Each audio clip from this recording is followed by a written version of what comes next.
They asked me, what do you know about your father? I know he shared a date with my mother.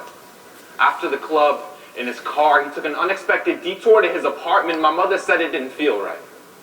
I know his cheap brakes screeched the sounds of Armageddon while his rusted exhaust sputtered the reasons we were taught to run away if we were ever approached by a man in a van as children. I know that because of my father, when my mother looks at the wrinkles in my forehead, she is reminded of the storyline she is forced to live through. I know that when she looks in my face, she can only think of hers being shoved into a bed like the hand of God was gripping the back of her skull, trying to show her freedom could be found if it could break through to the other side, while bed sheets served as a graveyard for her faith in humanity. The innocence in her tears would burn stains the shape of justice into the deformed face of circumstance. My father made my mother's womb his crime scene, and I'm the fingerprints that he left behind.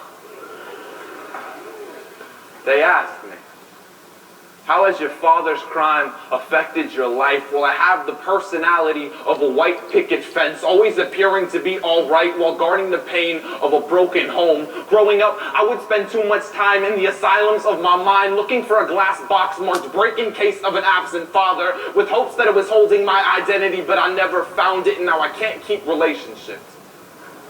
Girlfriends would tell me, I bet that you would do anything to get inside my pants, and those words felt like vice grips squeezing the comfort from my soul. So now I keep very few key people in my life because I find it necessary to constantly switch the locks on my emotions. Because of my father, every breath that I take is like an oil spill, since my heartbeat pumps his disgust through my veins. All these psychiatrists would tell me, you are slitting your wrists because you're depressed.